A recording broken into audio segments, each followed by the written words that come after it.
বাংলাদেশি খাদ্যের মধ্যে সবচেয়ে এক নম্বরে রাখবো আমরা আমাদের পরিবার কাচ্চি বিরিয়ানি। কাচ্চি বিরিয়ানি আমরা খুব ভালোবাসি। তো ঢাকাতে যখন ছিলাম তখনও কাচ্চি বিরিয়ানি আমরা রেগুলার খাইতাম, নিজেরা পাক করে, এবং বিশেষ করে ঢাকা শহর বিভিন্ন রেস্তোরাঁয় আমরা কাচ্চি বিরিয়ানি খাইতাম। আমাদের কাচ্চি বিরিয়ানি খুবই টেস্ট লাগে। ঢাকার বিশেষ করে পুরান টাউনের কাচ্চিগুলো, ক্যাফে জিল, ক্যাফে হীরা জিল, রাজধানী রেস্টুরেন্ট, গুলিস্তান, এগুলার কাচ্চি আমার কাছে খুব ভালো লাগে, কারণ এগুলো সাদা থাকে এবং এগুলো আসলে কাঁচা মাংস থেকে ওরা দম বিরিয়ানি মতো করে কাচ্চি বিরিয়ানি করে, যেন অরিজিনাল স্বাদ থাকে এবং সেখানে সেগুলোতে ঘি থাকে, মাওয়া থাকে, অনেক মশলা থাকে।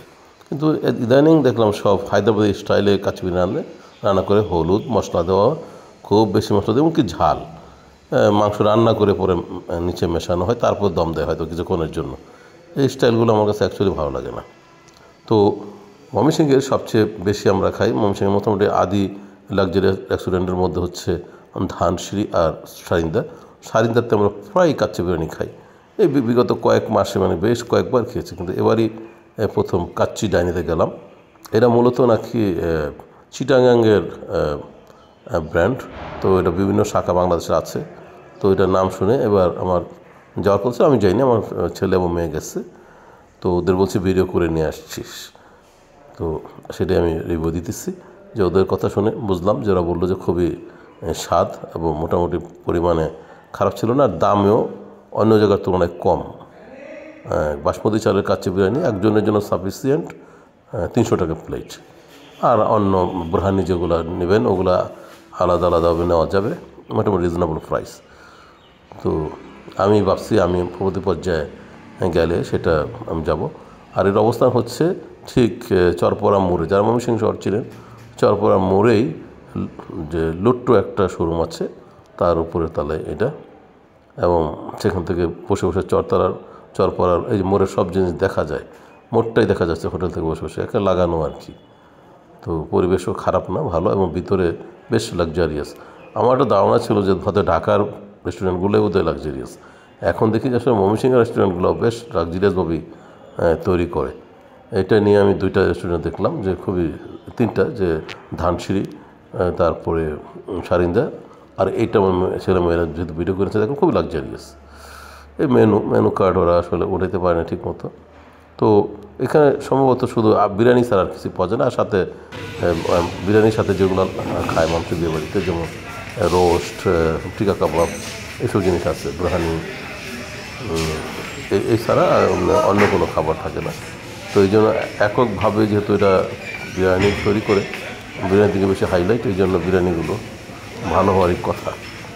বিশেষ করে বাসমতি চালের বিরিয়ানি যেরকম হয় সেরকম। কিন্তু সত্যি কথা বলতে কি, বাসমতি চাল থেকে আমাদের দেশি পোলাও চালের কাচ্চি বিরিয়ানি বেশি স্বাদের, কারণ ওটার ওই চালের একটা নিজস্ব একটা সুগন্ধি আছে।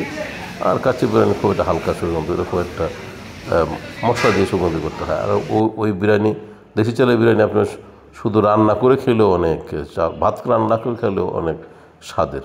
ওইটার সাথে কোনো দিন এই বাসমতির তুলনা হয় না। বাসমতি আমাদের ব্র্যান্ড, বিদেশি ব্র্যান্ড, এই জন্য হয়তো বা আমাদের কাছে এত সুনাম।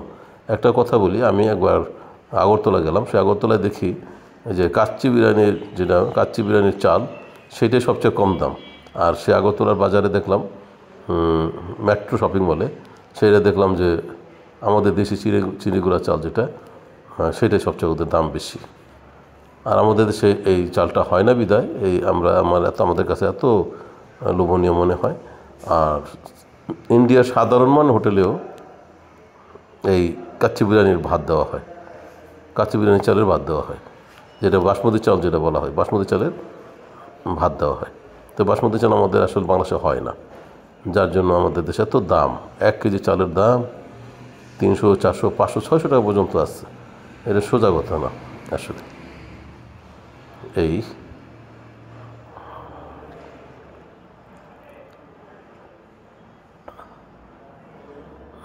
দেখতে পাচ্ছেন দিচ্ছে খাবার, বুরহানি, তারপরে এগুলো বুরহানি বসে আলাদা অর্ডার দিয়ে নিতে হয়েছে। তো পরিমাণ যা আছে চলে, যদিও মোবাইলে বোঝা যাচ্ছে না, কিন্তু একজনের জন্য সাফিসিয়েন্ট। কি ভালো?